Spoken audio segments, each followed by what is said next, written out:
नमस्कार, मैं प्रतिमा पांडे। हमारे व्रत और त्यौहार में आपका बहुत बहुत स्वागत है।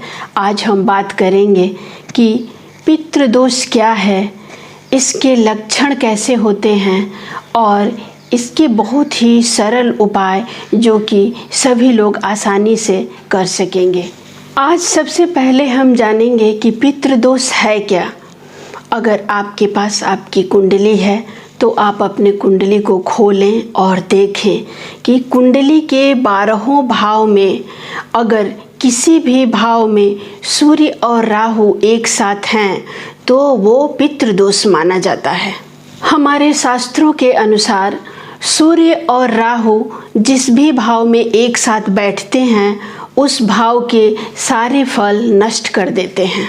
सूर्य और राहु का ये दोष एक ऐसा दोष है जो कि व्यक्ति को, जिस भी व्यक्ति के किसी भी भाव में सूर्य और राहु एक साथ बैठे हों तो उस व्यक्ति को सभी प्रकार के दुखों को एक साथ देने की क्षमता रखता है। यही है पितृदोष।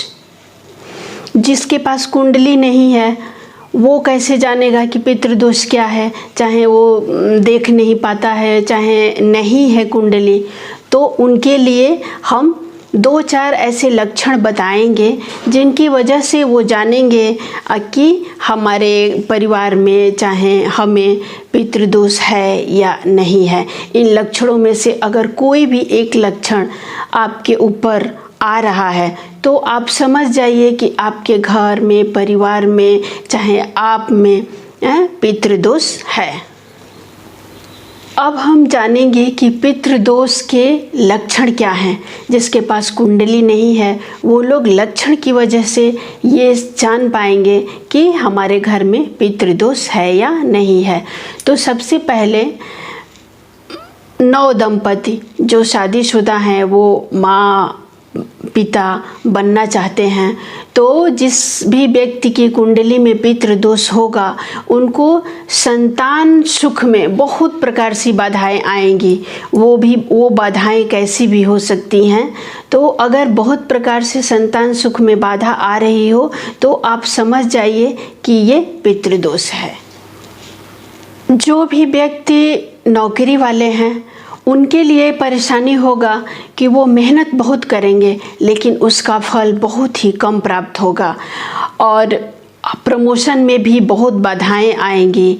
उसके बाद बार बार नौकरी छूटने का भी डर रहेगा।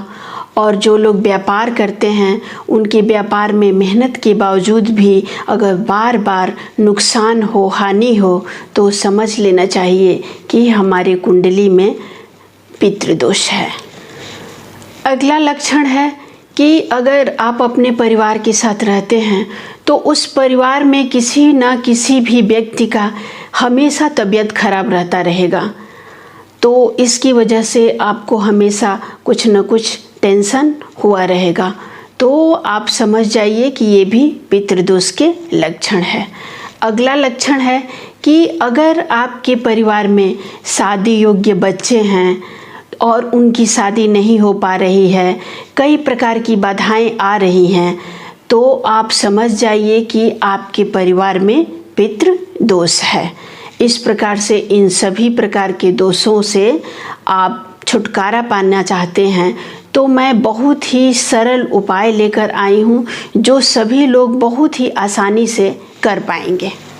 जिस भी व्यक्ति की कुंडली में पितृदोष है वो अश्विन मास कृष्ण पक्ष अमावस्या तिथि को, जिसे हम सर्वपितृ अमावस्या भी कहते हैं, उस तिथि को तांबे के लोटे में जल लें, उसमें काला तेल डालें, सफ़ेद फूल, सफ़ेद चंदन, थोड़ा सा गुड़, ये सब चीज़ें डालकर और पीपल के वृक्ष को ये जल अर्पित करें और उसके बाद से वहीं पर देसी घी के दीप जलाएं और पितृदोष से निवारण पाने के लिए और पीपल वृक्ष से प्रार्थना करें। ऐसा करने से उन्हें पितृदोष से मुक्ति मिलेगी। दूसरा उपाय है कि पितृपक्ष के दौरान आप श्रीमद् भागवत गीता का पाठ करें।